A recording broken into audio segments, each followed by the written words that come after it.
What's up, everybody? It's Izzy, and yesterday I got into an interesting discussion with a friend of mine about lifter efficiency and how that affects long-term potential.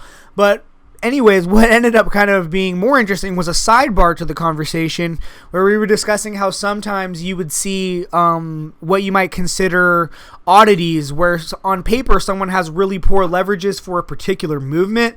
Say somebody who has short arms but they just have an awesome conventional deadlift, or somebody with gorilla arms that still has a great bench press, or maybe something like a really long femored individual who still has a great high bar squat that's relatively upright. And we noticed that one of the things that most of these oddities have in common is that these people are extremely hypertrophied in the areas that would typically be considered their weakness. So the short-armed guy just has massive spinal erectors. The long-armed bencher, who's really still a good bencher, is extremely jacked in the upper body relative to other people. And maybe, that longer femur squatter has just huge quads. And this kind of inspired my friend to think along the lines of, well, maybe you should purposely, go into those weaknesses and use longer range of motion to maximize hypertrophy and in the long run maximize your potential. And I'm all on board with this. And I think sometimes people go too far to either extreme. So on the one hand, you have a trend in powerlifting nowadays where there's a hyper specificity of training meaning that people, do almost nothing besides the competition squat, the competition bench, competition deadlift. And the reason for that, of course, is that it's the easiest way to ensure progress, right? Because doing volume on those three movements and nothing else, as long as you're adapting, you will get stronger to a certain degree. But for optimal progress, and not just that this will work for anybody type of thing, you're going to want to include secondary movements and accessory movements that target weak points and target that lifter's specific needs. And that's one of the, more important points about coaching versus, say, writing a cookie cutter program, is that you address those needs with your secondary movements, with your overall training plan to help correct weak points faster and thus make faster progress than simply just throwing a ton of volume at somebody. Because anybody can throw a ton of volume at somebody, anybody can run Smolov, and yeah, if they survive, they'll make some kind of progress. But optimizing progress, with the amount of resources that are available to a lifter, it becomes necessary to work on weak points. And this brings me to extended range of motion movements. So one of the problems with powerlifting, just in general, in terms of the sport, is that the imperative is to lift the most weight in the three disciplines of the squat, bench press, and deadlift. And it's not always, but a big part of that is reducing the range of motion on all three movements. So, using low bar with a little bit wider stance so you're barely breaking parallel, arched back wide grip bench presses, and of course the sumo deadlift. All of these things reduce range of motion. And what we know now is that range of motion is extremely important for hypertrophy. Movements that produce a deep stretch in the muscle simply elicit more hypertrophy than those that do not. And I think we all intuitively know this anyways. Otherwise, every dude out there who's quarter squatting, heavy weights would have huge quads, but that's not usually the case.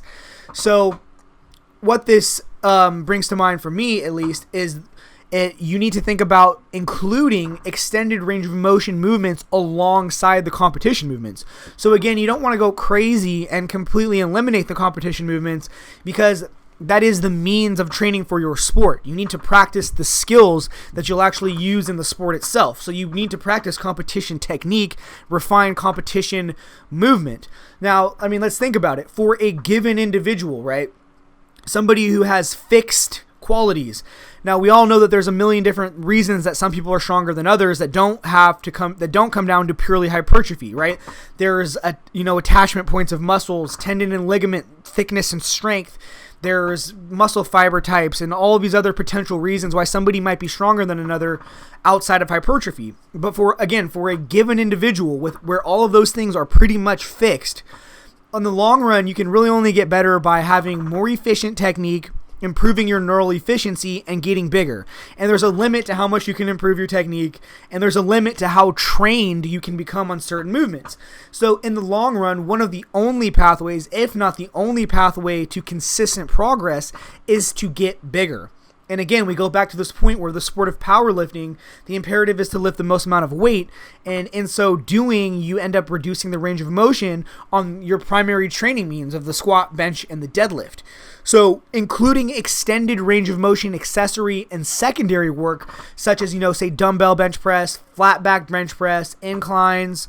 If you're a wide stance squatter, perhaps narrow stance Olympic squats, snatch grit deadlifts, things that extend the range of motion can be extremely beneficial as secondary and accessory exercises in order to provide a training stimulus that maximizes the hypertrophic effect that you're getting when compared with, the primary training means that you're using, which reduces range of motion and thus reduces the hypertrophic benefits of the exercises that you're doing. So the point that I'm making is that realistically, because powerlifting movements are not the best for hypertrophy, you can really improve the rate at which you grow new muscle tissue and thus improve as a lifter, because again, hypertrophy is one of your only means to long-term improvements by including extended range of motion movements at various points in your training. You might not need them in the 3 weeks before a meet, but if you're 8 to 12 weeks out, that might be a big part of your training, right? So this is extremely important for novice and intermediate lifters who are at the point where they're just not big enough for their height for the sport of powerlifting, right? They're simply not in the right weight class yet. And if you get them doing some sort of hyper-specific training that just isn't very good at eliciting hypertrophy, they're simply going to run into a wall. And this happens a lot, particularly on bench press, but it can happen in the other disciplines as well. So what I would suggest for you guys is definitely at some point in your training, include extended range of motion, secondary and accessory movements to ensure that you're alongside your specific training where you're getting better at the sport, ingraining good technique on the competition movements, including these extended range of motion movements so that you're also growing at an optimal rate in terms of synthesizing new muscle tissue. Because again, in the long run, how else are you going to get better as a lifter? Anyways, guys, that's all I have to say about that topic. Hope you enjoyed the video. As always, my friends, good luck with your training. Peace.